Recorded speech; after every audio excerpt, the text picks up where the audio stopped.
Hello, everyone. I'm your host, Nick Watts, and welcome to College Football Under Review, a show made by a football fan for football fans everywhere. I want to welcome everyone to our inaugural episode, and last time I checked the calendar, we got less than 100 days till the college football season. Now, with that in mind, we're going over some great topics today, including the proposed 16-team playoff expansion, the President's College Sports Commission, the relationship between Bill Belichick and UNC, and last, something I've got to get off my chest, so stay tuned to the end for that. With that out of the way, let's look at college football under review. So the first thing we have is the college football playoff is currently in a debate to alter the seeding process with changes to the conference-specific spots and seeding, as well as how many teams are present during the postseason. Could 16 teams be the new norm in college football? Wouldn't shock me, as we completely disregarded even thinking about an 8-team playoff and went straight to 12 this last season. Ross Dellinger reported a proposed format, and we'll throw that up right now. Now, I just want to hope that everyone agrees with me. That is anyone shocked that the SEC and Big Ten are pushing for their own interests? I know me as a human, I'm going to push for my own interest always.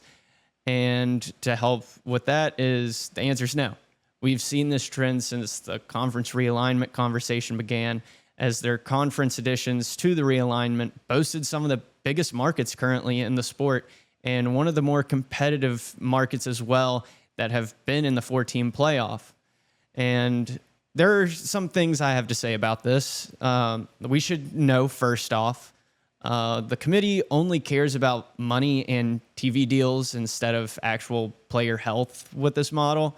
And I don't know if they're really going to be interested in this, because I believe their power in selecting the teams diminishes greatly for the future if this is the route they're going to go. Let's think about that for a second. If we already have selected spots for each conference, then the committee really doesn't have much wiggle room to put other teams in those spots. Because as we look at it, it's 4 for the SEC, 4 for the Big Ten, 2 for the ACC, 2 for the Big 12, 1 for group of 6 schools, and 3 at-large bids. Now, I think this really hurts the legitimacy and sanctity of conference championships and their weight in the sport and what it means for your season and your program, as well as, do we even need to play the conference championship if this happens? Lane Kiffin commented last season, what's the point of going to the conference championship? I don't know if I want to go there. And his whole argument with that was, if we're on the edge and we end up losing that conference championship, how are we going to be viewed? And I think this was really this was a big topic in the scrutiny of this 12-team format, as the playoff committee was kind of under fire. And I think at the end of the season, they wanted to make sure that it was as least controversial as possible. And I think that's why they put SMU in over Alabama, because when we're looking at it, Alabama had 3 losses. SMU came back and fought against Clemson and barely lost, literally lost on a last-second field goal. And I think everyone was going to be up in arms if SMU wasn't in it, as Lane Kiffin would have been right. And God forbid if Lane Kiffin's right, am I right? The sport will be going into a tumultuous time if that's the case. The next question is are these conference-specific spots warranted, due to the newfound strength of schedule and competition level in recent years found within each of these Power 4 conferences and Group of 6 conferences? I mean, everyone saw what Ashton Jeanty did last season, and how, honestly, if there wasn't a generational athlete in Travis Hunter, Ashton Jeanty would have won the Heisman easily.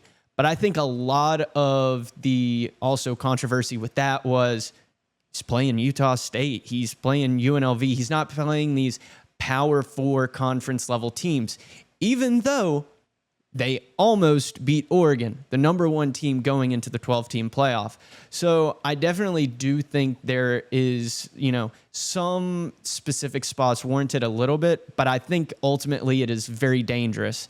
And we can't lie to ourselves in saying that the Big Ten and SEC have produced some of the greatest teams in recent memory and have dominated the national championship landscape recently.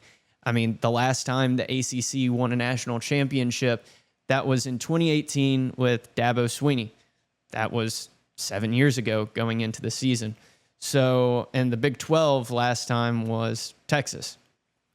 So I think it's very, I think the SEC and Big Ten definitely are putting all their cards out on the table and saying, look what we've done.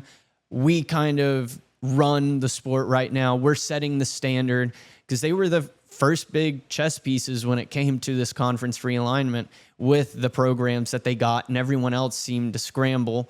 Rip the Pac-12. Still love the Pac-12. Wish it would come back, but I doubt that's going to happen. But I think that the ACC has a really good chance to step up their competition level and strength of schedule this year and really prove something. They have a lot of additions at coaches like Bill Belichick. Dabo Swinney is building a great program at Clemson, and we're going to see if his strategy of not really going through the transfer portal is going to pay off this year. Hopefully it does. And you've also got Mario Cristobal building something in Miami. Got very close last season, but just like always, Mario Cristobal dropped the ball. And we also look at Brent Key in Georgia Tech. He's really building something there. So I think that the ACC is really going to have a chance in saying, hold up, we aren't going to allow this to happen. Let's wait another year and show you what we can put on the table and look at all our cards we have. And they better not be not folding, but they better not be bluffing, because if they did, it would look very bad on their part. Now, the ACC and Big 12, once they heard this, they're obviously like, whoa, we're going to have to draw a line in the sand and still remind everyone we're at the table just like the Big 10 and the SEC. We still have a voice. We still have, great competition, great programs with traditions, great coaches, and great players. And our strength of schedule will matter this season, hopefully at the end. I think the Big 12 is America's conference because they truly, week in and week out, have some of the best competition in equality. Now, is that competition the best or the worst? It's a week-to-week basis, but sometimes the Big 12, you're going, what just happened this week? The entire conference landscape just changed with the standings in the season. Great games. I just think the Big 12 is a fun conference to watch, but I don't know if they are there competitive-wise, but still the ACC and Big 12 have to join together, and this is what their proposal kind of looks like.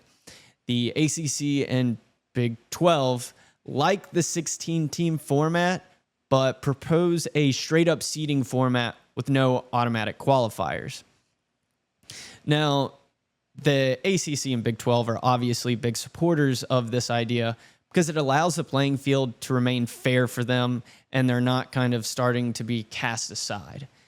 Now, they aren't saviors, for proposing this and drawing this line in the sand, because at the end of the day, they're looking out for themselves.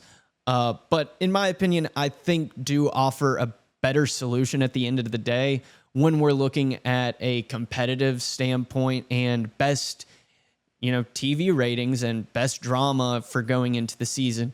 Because I feel like, the 12-team playoff this season, later down the road in November, early November, there would be maybe 6 or 7 teams that still have a chance in the 14 playoff.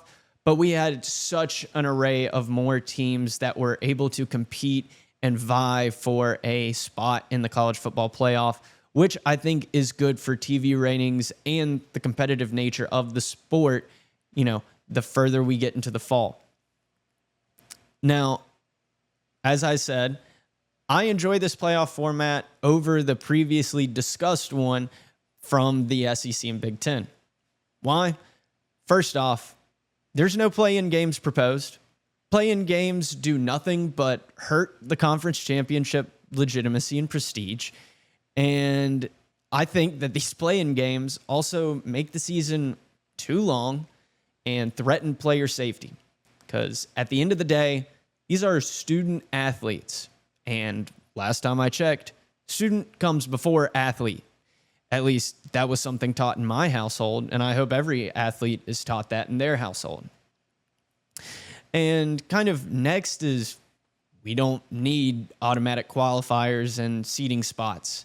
These seeding spots, as we saw this past season, that the automatic conference championship, kind of seeding screwed up the order of the playoff, and the competitive advantage was kind of skewered and made some people not even want the number 1 seed or the 2 seed or the 3 seed or the 4 seed, because I think there was also, are the teams going to get cold?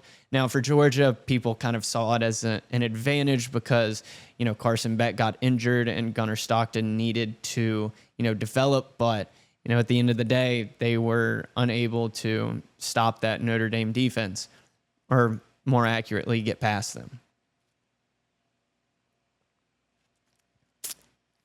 So, the order of seeding at the end of the day, the 5 seed did have the better draw than the 1 seed. For, everyone looked at Notre Dame and said, this format really hurts them, but that's their fault for not being in a conference. But at the end of the day, they made it to the national championship game. And I definitely think that them not having a first round bye definitely helped their team, not maybe conditional wise, but, they are a team that I felt like they needed to have a stepping stone to that Georgia team, and Indiana was a perfect, team to do that for them. And the last thing is we don't need buys in the playoffs going after talking about this. And my reasoning is as simple as that. Just don't have them, because last year all 4 teams with a bye lost last season in the playoffs.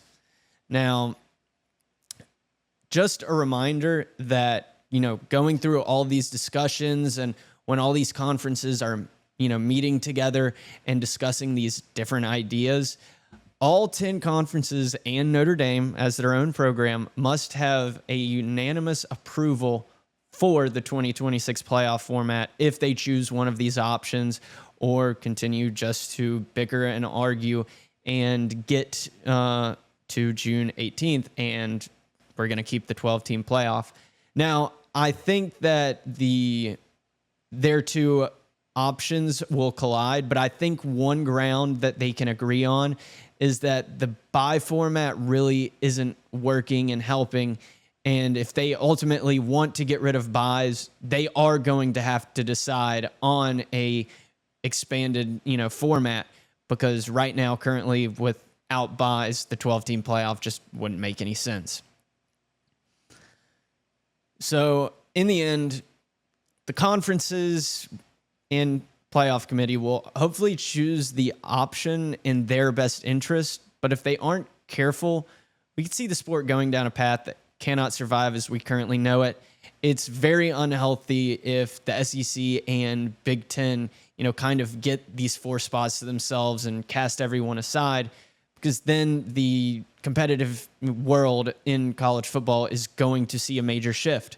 When recruiting, these schools are going to be able to go to these recruits and say, do you want a better chance of getting in the playoff, or do you want to be a hero at another school and you just might get screwed at the end? And if I was a recruit, I would want a better chance at winning a national championship than being a hero on campus. I feel like that sentiment has shifted a lot since NIL, because these bigger programs have a bigger pocket to give you money and a national championship ring instead of going somewhere smaller. And it's kind of just these group of 6 schools have just become kind of a developmental team for the bigger schools to come and grab everyone up. So I really hope that they just do the straight up 16-team format seeding. I think it's best competitively, player health wise, and overall would provide better television rates and media deals going forward. So our next topic.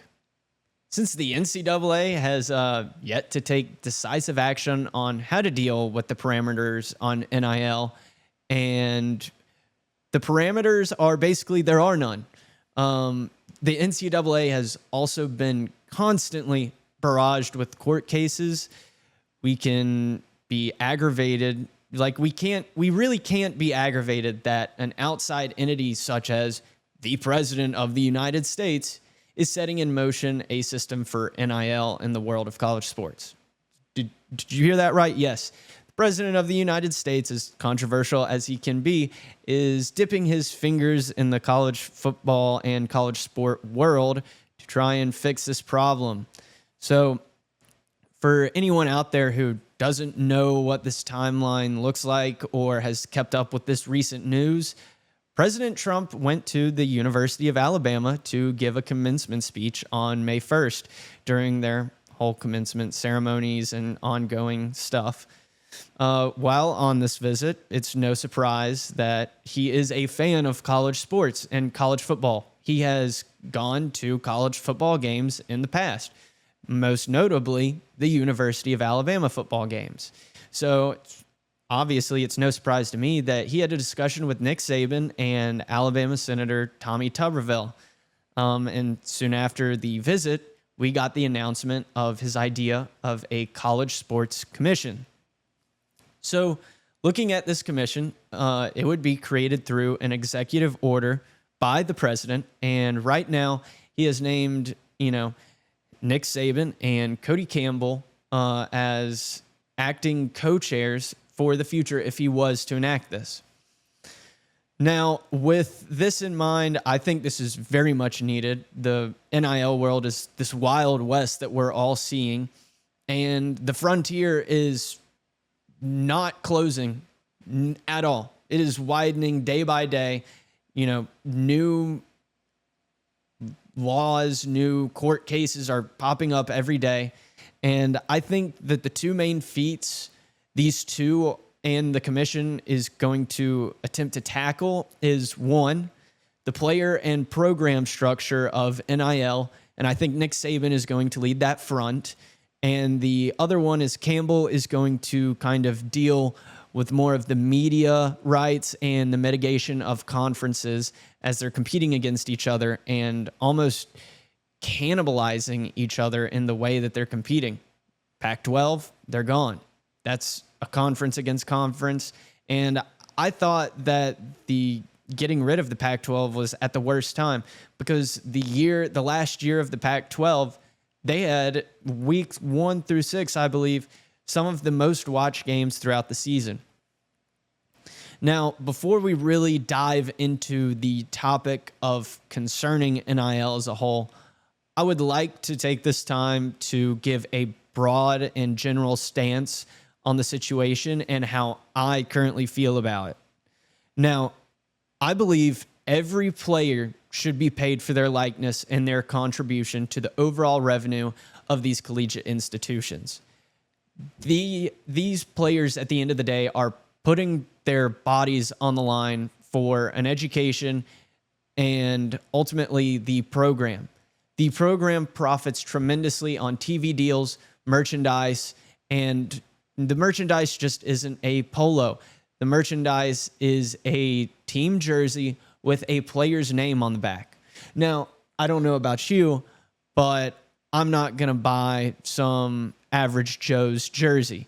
I'm going to buy a specific player's jersey because I like the way he performs, I like the way he handles himself, and I like the way he plays.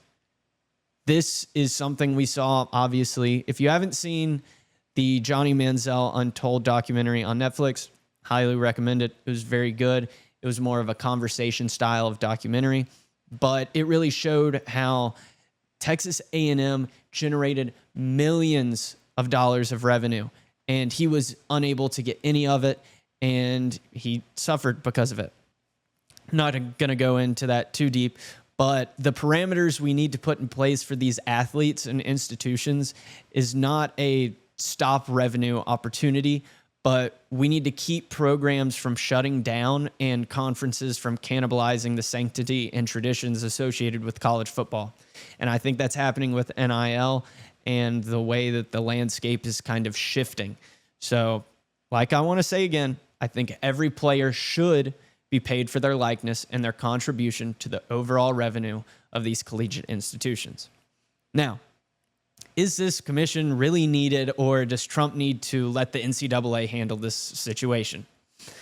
Now, I definitely think this commission needs to be made because, let's be honest, the NCAA has become sad, pathetic, and unorganized ever since the NIL took form. This commission is needed for a multitude of reasons. First, if we let college football continue down this path with NIL and conference competition, we will see smaller programs slowly be unable to compete talent-wise, but also financially, and ultimately be shut down compared to these larger Power 4 teams. And last time I checked, not everyone is, going rah-rah for the Ivy League schools. How long until they don't have college football programs? And they were the first ones to start college football. Now, dealing with the NCAA, I feel like, has no more power anymore and has become a shadow in their own throne that they once held as an organization of not only the world of college football, but also in handling their investigations and their current ongoing, business dealings. The NCAA, if you would believe this, is still investigating Michigan for the entire Connor Stallions fiasco and has no statement. The school has, tried to slap their own wrist and say, "Oh no, Sherrone Moore, we'll give you two weeks, suspension from team practices and games, but we're going to choose which 2 weeks." Where's the NCAA? What they have no statement, no anything. This is like going to your parents, wrecking the car, and they are going to ground you, but you say, "Oh, Mom and Dad, it's okay. I already figured out my own solution and suspension and grounding. Just lend me your car, and I can't drive on Mondays or Wednesdays." I think that's a fair deal. I mean, I do everything on Mondays and Wednesdays. Come on. NCAA, you have got to get this under control. Yet, over here, they're giving Akron a postseason ban for their academic progress rate after enacting a rule they have disregarded the last 4 seasons due to COVID. This is, like I said, sad, pathetic, and unorganized. Jim Harbaugh has already left Michigan. He flew away to the NFL, probably because he knew this was going to happen.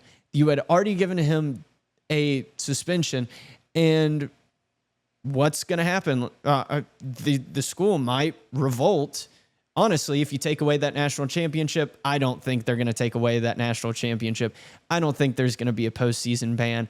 I think that they should just come out and just do nothing and say, "Here's everything we found. Everyone's already been accurately dealt with. Just give Sherrone Moore the 2-week suspension, week 1 and 2. I don't care if his feelings are hurt about Oklahoma. It's his fault for staying there and keeping this job." Now, overall with this commission, I believe the idea and use of NIL has been completely abused and misconstrued since it became a thing. I think that this commission will have the players and programs' interest in mind in the end of the day.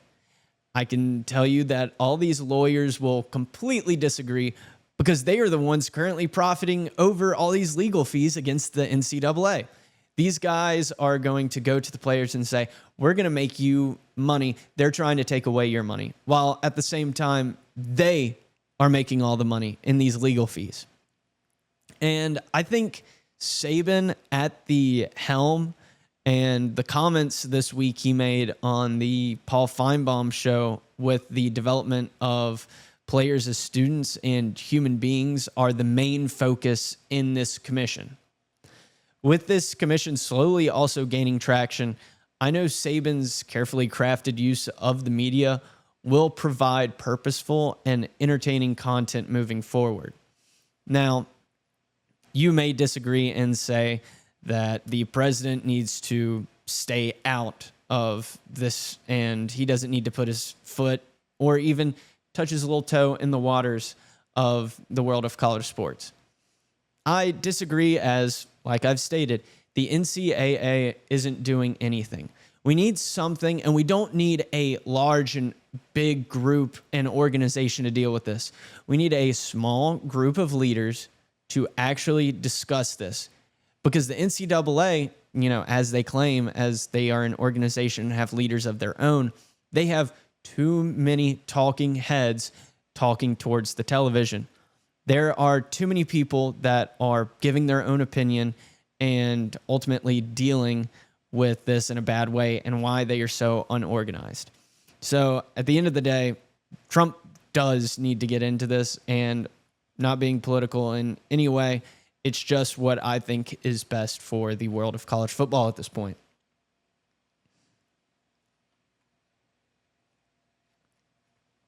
Sorry, a sip of water. So now we're going into something that is already providing to be some entertaining content. The University of North Carolina knew they were going to garner national media attention with the hiring of their new head coach, Bill Belichick, during the offseason. But they're probably sitting there right now and asking, were we ready for this? Now, it's no surprise that 8-time Super Bowl champion Bill Belichick was going to not only be a talking point for college media, but also that he was probably going to be a part of a controversy as well. It's just a little shocking that the season hasn't even started yet, and we've already got a controversy of our own. So, during his tenure in the NFL, Belichick has been surrounded by media and controversies on the football field, whether that's a deflated ball or recording games in the NFL. But before he has even had a chance to step on that field at UNC, we already have a controversy off the field dealing with his 24-year-old girlfriend, Jordan Hudson.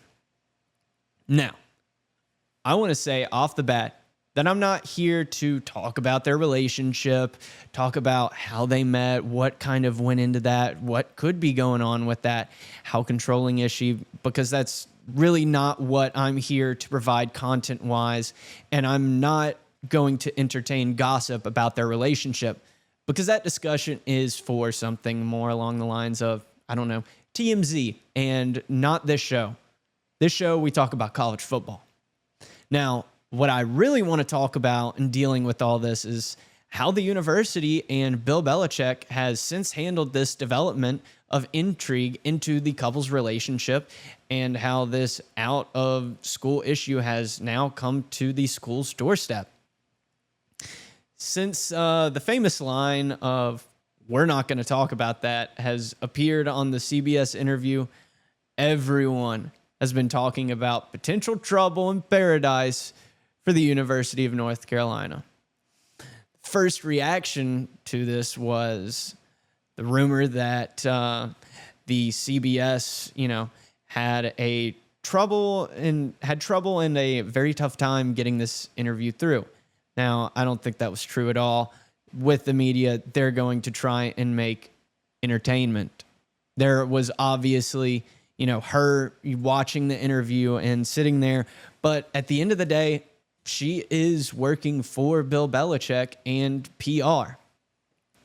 And, after this interview, everyone kind of saw, oh, maybe there is trouble in paradise. And so a rumor came out. And the first rumor was that Jordan, his girlfriend, was banned from the UNC facilities, and the university had to come out and release their own statement claiming that this is false and that she is welcome to the facilities, but she is not one of our employees. She is Bill Belichick's employee, not the university's. Now, some people may want to say that that was a bad way to put that, kind of casting her aside, saying, no, she's not with the program, she's with Belichick. But in my opinion, we've seen schools handle these types of rumors terribly. And I like how they carefully explain she isn't an employee for the university, which is very smart on their part in the handling of these rumors, because I believe other programs may have struggled dealing with this. And, since this, everyone's going to look at Bill Belichick. What's going on with him? I think he personally has continued to look unwavering in his presence and demeanor as he has been, attending the ACC spring meetings. And he also went on another CBS interview in New York. And I think this is promising for the university, as there's a lot of people believing there's a chance he won't even be the coach by the time week 1 rolls around. First off, this is ridiculous. Why would Bill Belichick quit before June 1st and, have to pay his own buyout? I think this is very outrageous. This rumor is not true. This rumor isn't even entertained and should be entertained, because I definitely think he will be the coach come this fall for the University of North Carolina. I think that Bill Belichick is too big of a chess piece in the university and the ACC in and of itself.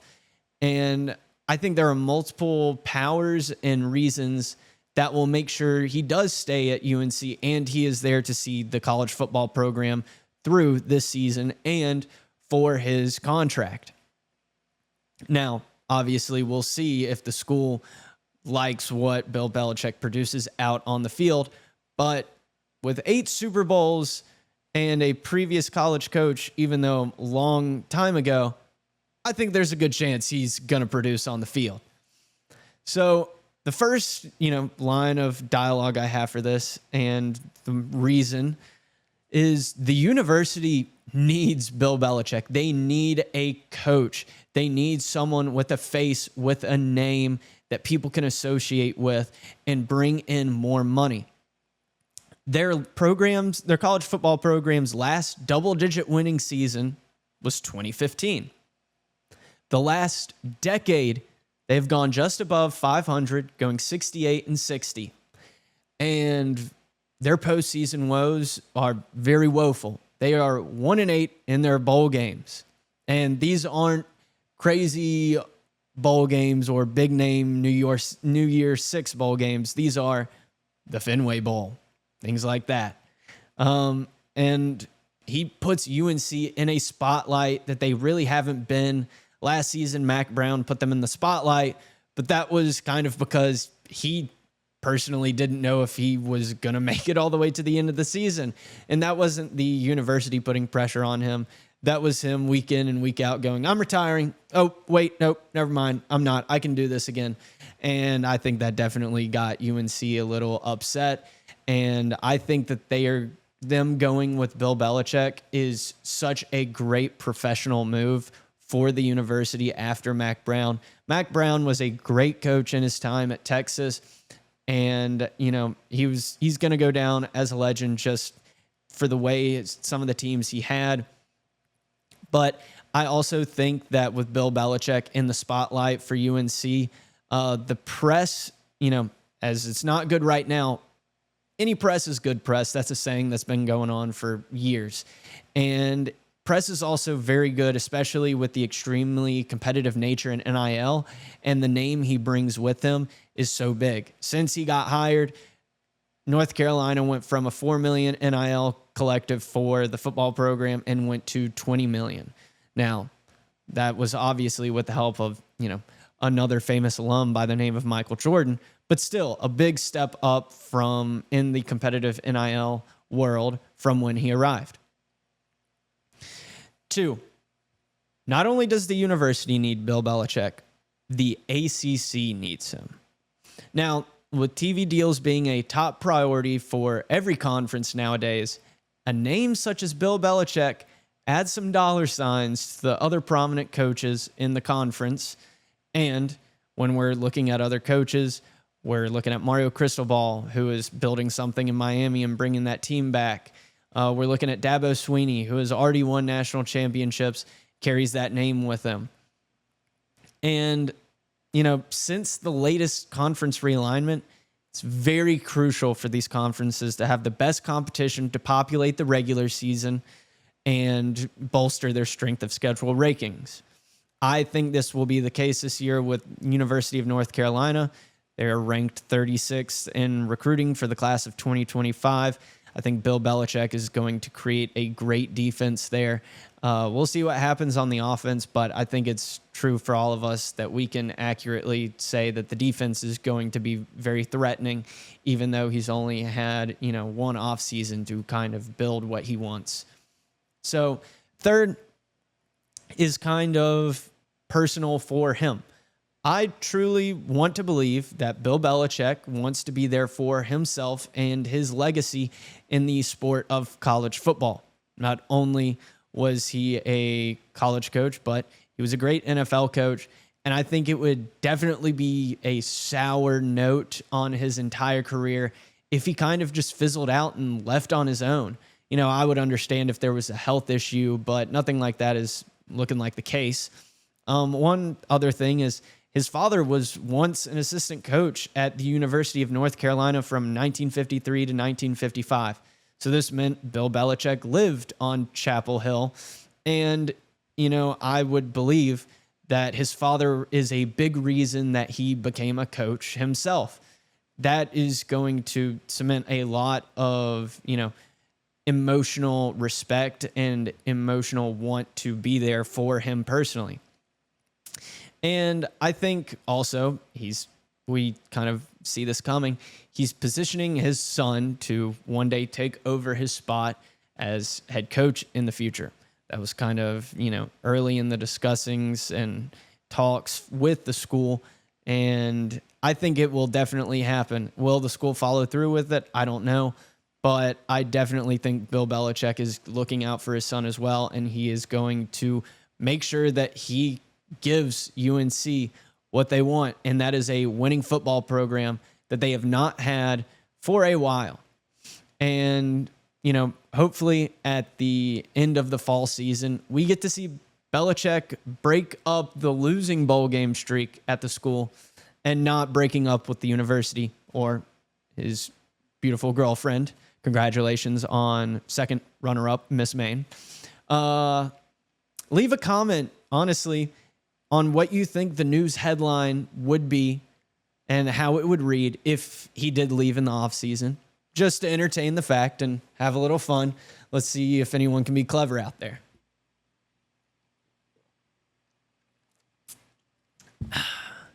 So, last topic of our first show. There is something I've got to get off my chest. And it's this dang new ESPN college football logo. Now, I remember growing up in around 2010s, around that time, the ESPN college football graphics package was iconic, beautiful, masterful. I would wake up and I would just be happy. And then we kind of saw when the 14 playoff came, it got a little bit interesting, changed a little bit, evolved a little bit, tiny minimalistic, but I still thought it was really cool. I remember, road to the playoffs, and it was the billboards with the team's graphics and players. I thought, in the beautiful horizon with the sunset, I thought that was a great logo package and just media graphics package in general. And then kind of got into the 2020s, late 2020s. We saw it get a little bit more minimalistic, and it was sleek. It was clean. I wasn't too upset that it got changed again. I thought it looked really well, and it was still evolving in a positive way, not my favorite way, but in a positive way. And that's what we had last season. Well, what on earth is this minimalistic trash that we have right now. This is what the logo seems like it's going to be. And it looks like it was made for elementary school students. Now, I definitely think the world of college football is open to everyone, but I think minimalism is destroying not only, this college football logo and package, but also a lot of other iconic logos everywhere. We see a lot of retro, college football logos starting to emerge and come back in not only fashion, but also just the idealism it brings and the nostalgia it brings. I personally wouldn't be upset if we saw a retro renaissance of sorts. I want to see old 1980s logos and bring them back, limited edition. I think it would be fun, but I just do not like where this new, graphics package is going. It doesn't seem like it's iconic or it's dynamic. It seems simplistic and not bland, because I still think the color scheme is good. I still think the ESPN logo will forever be iconic. I just think it doesn't hold the weight that it used to. It doesn't hold that oomph that it should have. We're talking about college football, the iconic American gladiator sport that turns boys into men, not boys into minimalistic guys that go on bad first dates. So overall, that may be a stretch for an analysis, but if you understand it, I appreciate it. If you don't, you just got to know me. But yeah, that's something I just got to get off my chest. I do not like where the graphics package is going. ESPN, but we got to rethink this. I mean, come on, I'm right here. You should have asked me. You should have, hit up my email, because I don't even want to know what the focus group looked like, if you even showed this to a focus group, because if I was in this focus group, there wouldn't have even been a discussion. I would have left. It would have been terrible. So that's something I got to get off my chest. Let me know if you have the same sentiment in the comments. It's just, I'm done with that. I'm done with that. And with the end of the Off My Chest segment, which will be a segment every episode, sometimes it will be about college football. It'll maybe some aspect off the field. It could be pop culture. Who knows? But anything that kind of has any symbolic meaning to college football will be in Off My Chest. And with the end of that, we wrap up our first show of the podcast. And I want to say thank you to everyone who has tuned in for this first episode. I want to thank all my friends and family that have supported me, all the opportunities that I've had in life, in college, in school, in just experiences throughout my life. I want to thank everyone for that. And for next week, our show is going to obviously include any news that pops up that I find relevant, along with my coaches list that I believe are under review and have something to prove this upcoming season, whether that's taking over a new program or, struggling within the program, or not so struggling with the program, but hasn't gotten over the hump. That is definitely under review. And also, I'm going to give my top ranked college football 30 for 30s to get you ready for the season next year. I love 30 for 30s. I think they provide great entertainment, and I think they are very good documentaries. And the college football ones are more exciting, in my opinion. So we're going to be going over that next episode as well. So with that, I'm Nick Watts, and thank all of you again for tuning in to this episode. And we'll see you next time when we take more college football under review.